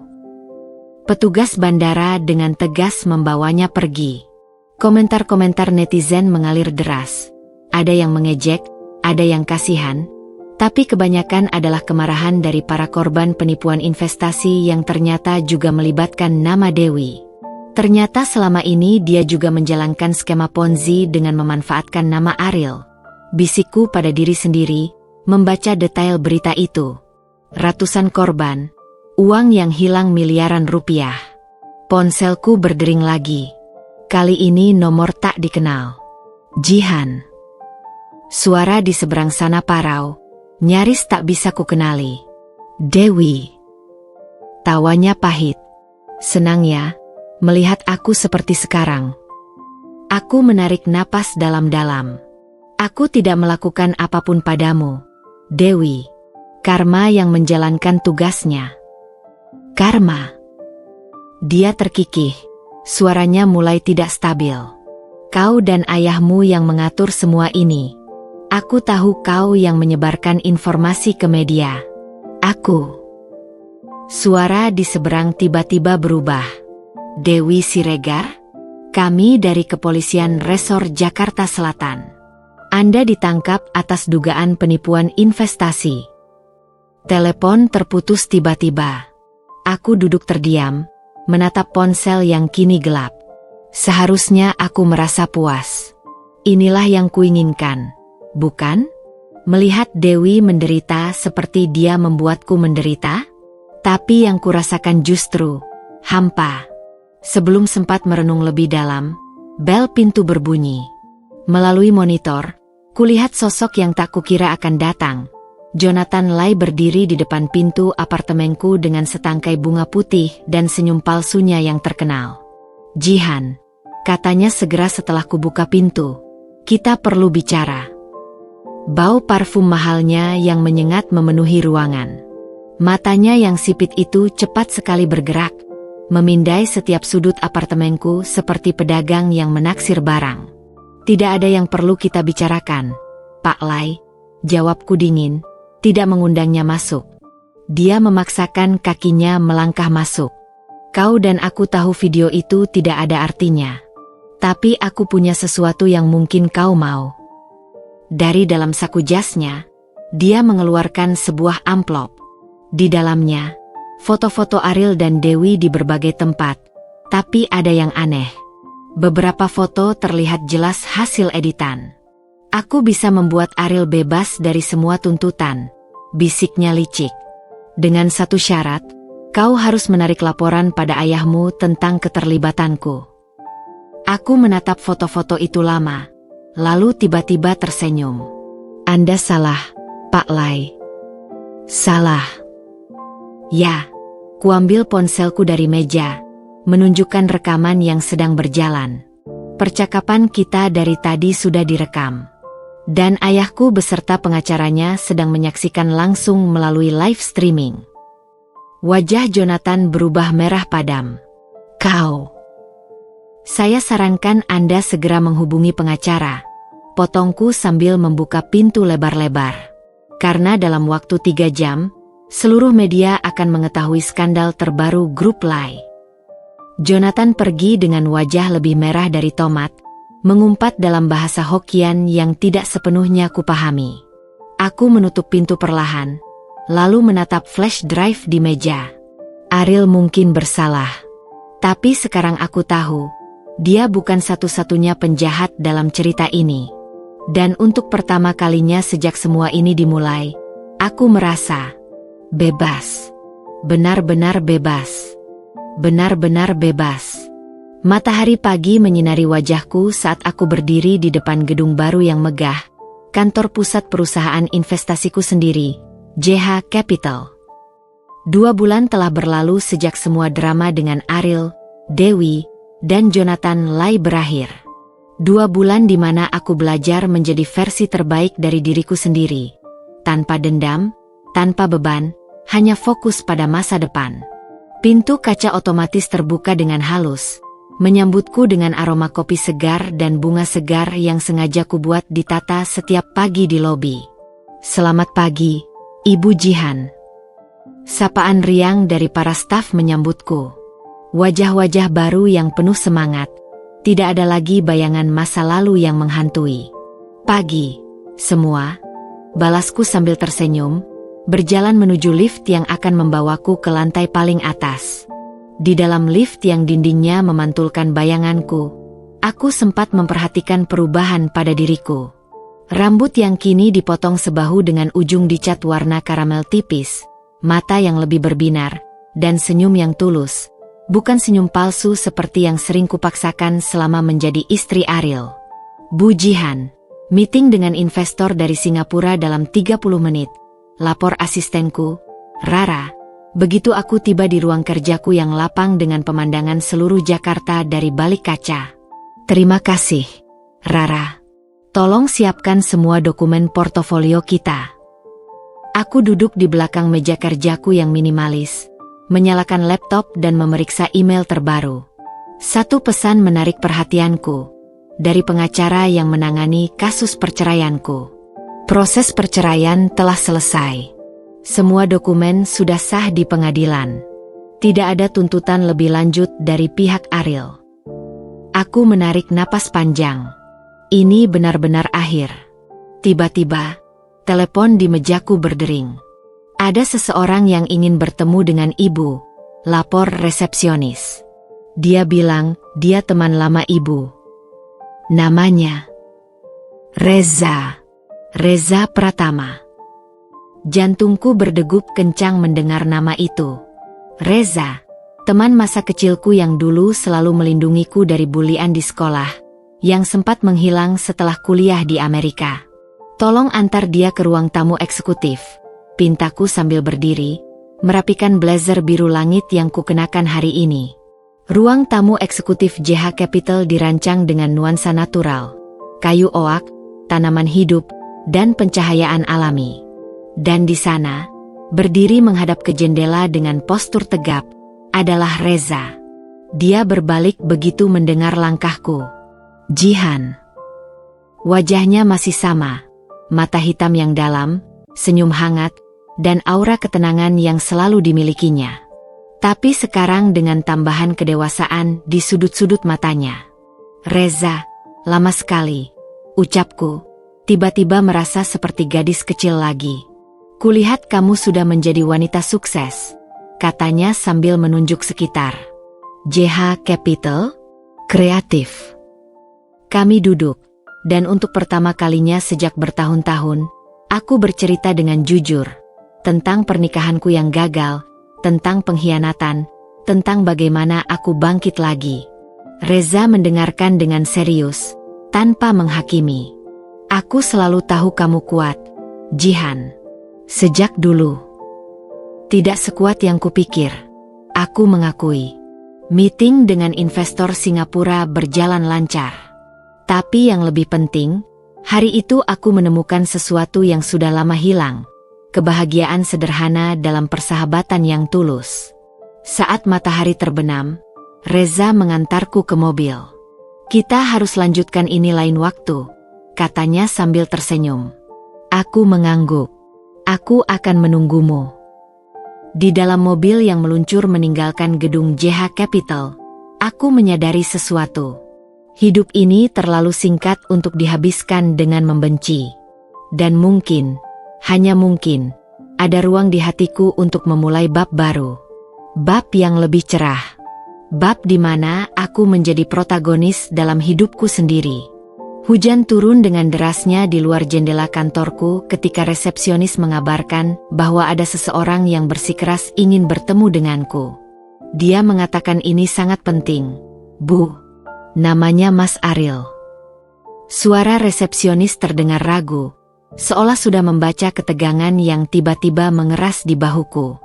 Aku menatap dokumen di hadapanku, mencoba menenangkan detak jantung yang tiba-tiba menjadi tidak beraturan. Sudah 3 bulan sejak perceraian kami final, 2 bulan sejak Dewi ditangkap, dan 1 bulan sejak Jonathan Lai terbang ke luar negeri menghindari jerat hukum. Suruh dia menunggu di ruang tamu, ujarku setelah menarik napas panjang. Dengan langkah pasti, aku berjalan menyusuri koridor yang dindingnya dipenuhi sertifikat penghargaan perusahaan baruku. Di ujung sana, di balik pintu kaca matte, terlihat siluet tubuh yang sangat kukenal. Ariel berdiri membelakangi, menatap pemandangan kota dari lantai 25 gedung ini, pemandangan yang dulu selalu dia banggakan ketika kantornya masih berjaya. Ketika pintu terbuka, dia berbalik perlahan. Jihan. Suaranya serak, lebih berat dari yang kuingat. Penampilannya pun jauh berbeda.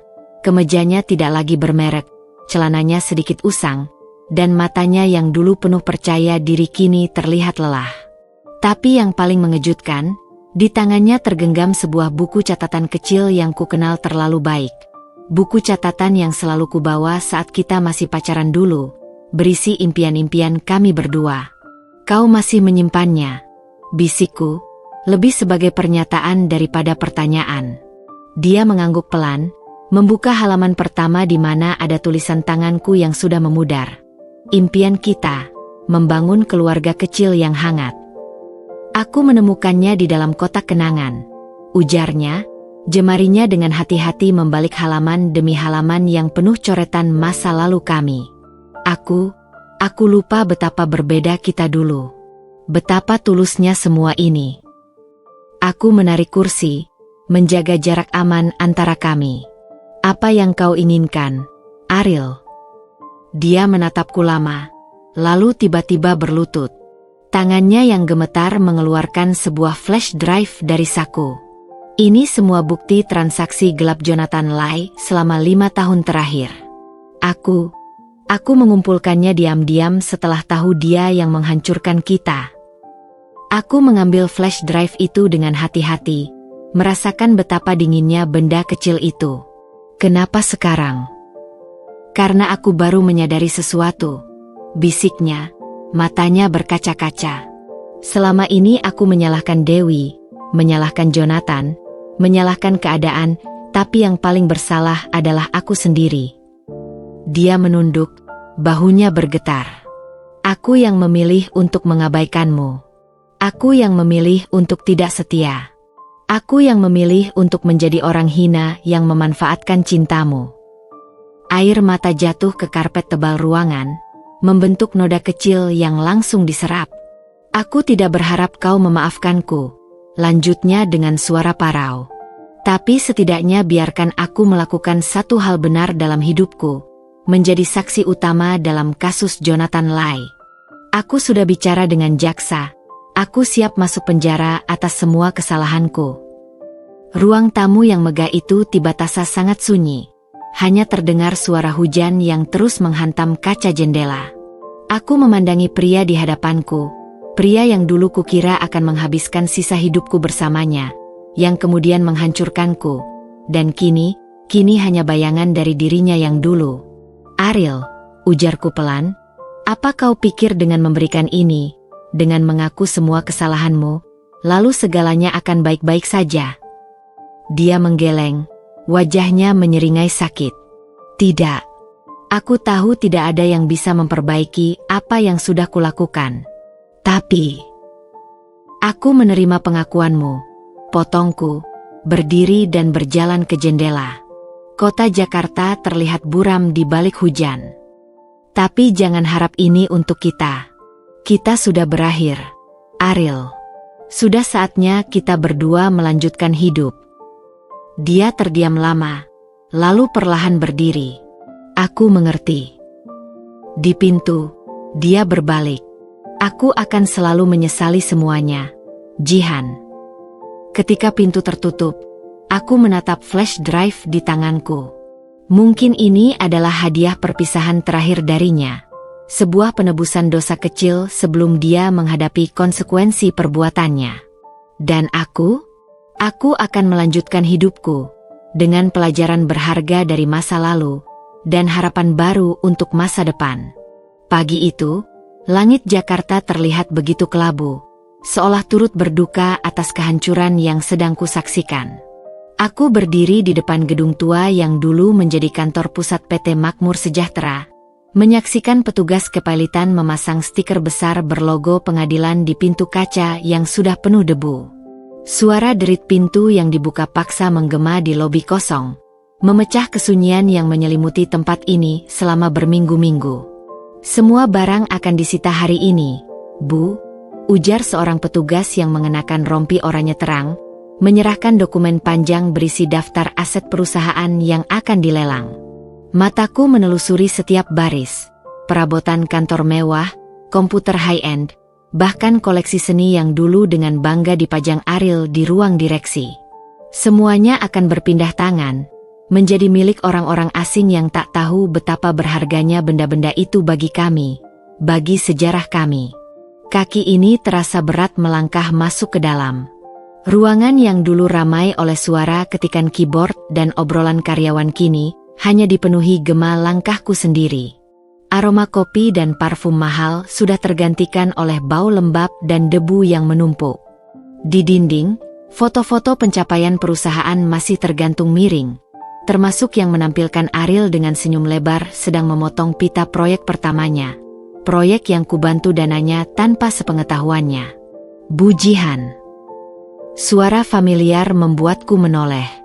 Pak Hendry, direktur keuangan yang sudah seperti paman bagiku, berdiri di pintu ruang rapat dengan mata merah.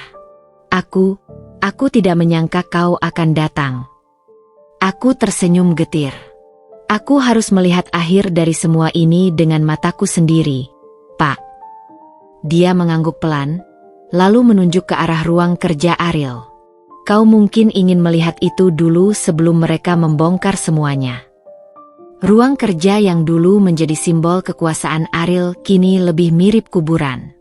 Meja kerjanya yang besar sudah kosong, hanya menyisakan bekas cangkir kopi yang tumpah dan beberapa dokumen berserakan.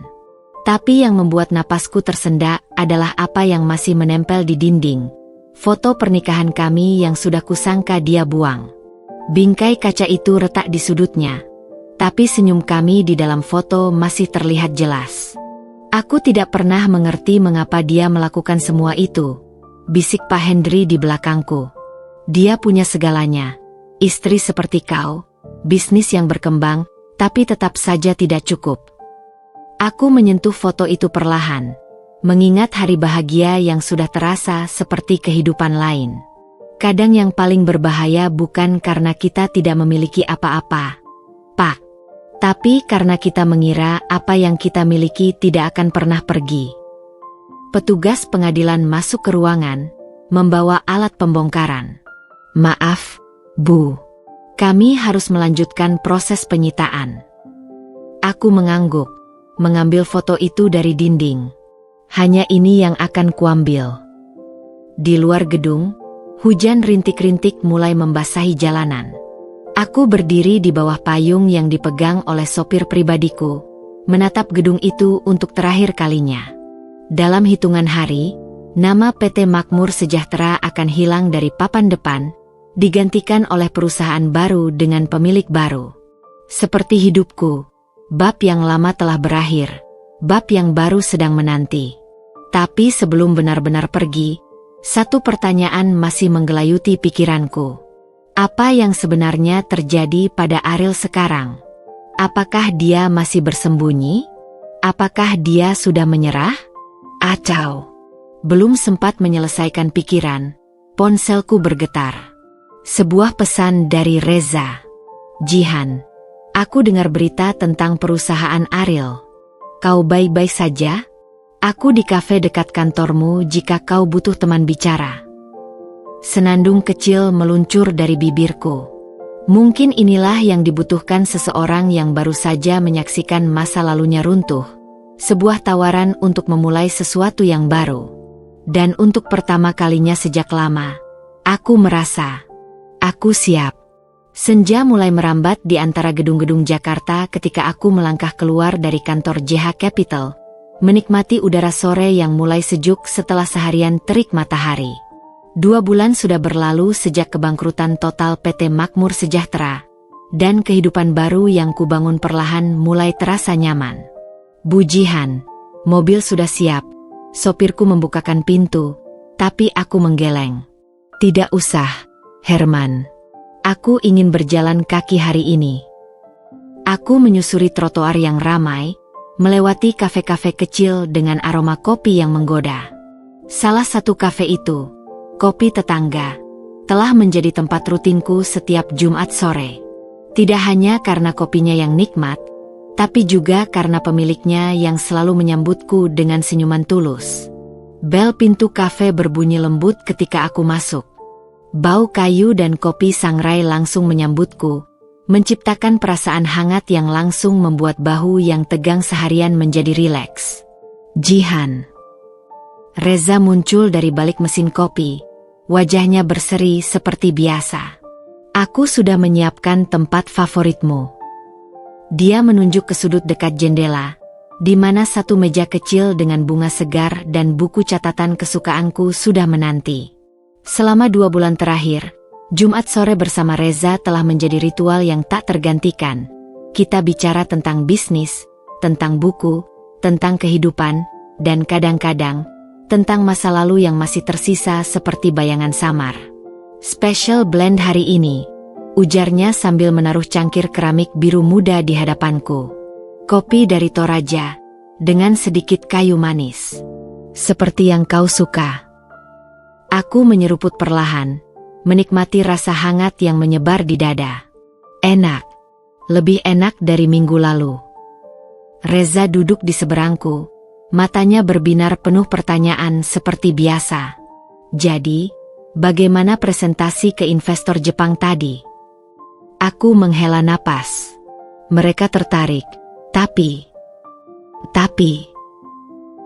mereka bertanya tentang mantan suamiku. Tentang apakah kasus hukumnya akan mempengaruhi reputasi perusahaan baruku. Wajahku berkerut. Aku tidak menyangka itu akan menjadi pertanyaan. Reza mengerutkan kening, tangannya yang kuat dengan santai memegang cangkir kopinya. Kau menjawab apa? Katakan yang sejujurnya, ujarku sambil menatap keluar jendela. Bahwa aku memang pernah menikah dengan Ariel, bahwa dia melakukan kesalahan, dan sekarang dia menghadapi konsekuensinya. Tapi JH Capital adalah perusahaanku sendiri, dengan tim dan visi yang sama sekali berbeda. Senandung kecil keluar dari bibir Reza. Jawaban sempurna. Kau pikir? Dia mencondongkan badan. Jihan, kau tidak perlu malu dengan masa lalumu. Justru dengan cara kau menghadapinya, dengan jujur dan elegan, itu yang membuatmu spesial. Mataku tiba-tiba terasa panas. Kata-kata sederhana itu seperti menyentuh sesuatu yang dalam di hatiku, sesuatu yang sudah lama ingin ku dengar.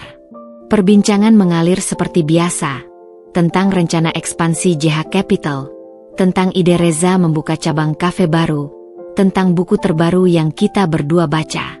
Saat seperti ini, terkadang aku lupa bahwa ada kehidupan sebelum semua ini, sebelum kehancuran pernikahanku, sebelum dendam dan amarah yang pernah menguasai hatiku. Ketika senja benar-benar berubah menjadi malam, Reza mengantarku ke pintu kafe. Jangan lupa, besok kita janji tinju pagi, kan? Aku mengernyit. Aku tidak pernah janji. Ah, tapi kau perlu. Potongnya sambil tersenyum.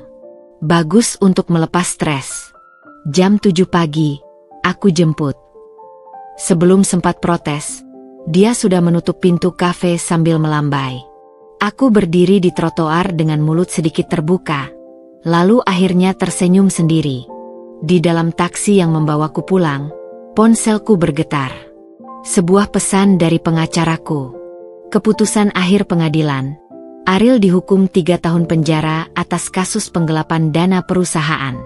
Tapi karena kerjasamanya mengungkap jaringan Jonathan Lai, masa tahanan bisa dikurangi. Aku menatap pesan itu lama, lalu mengetik balasan singkat, terima kasih infonya. Tidak ada perasaan lega, tidak ada kepuasan, hanya penerimaan. Mobil melewati sebuah taman kecil di mana beberapa pasangan sedang duduk berdekatan di bangku, menikmati malam bersama.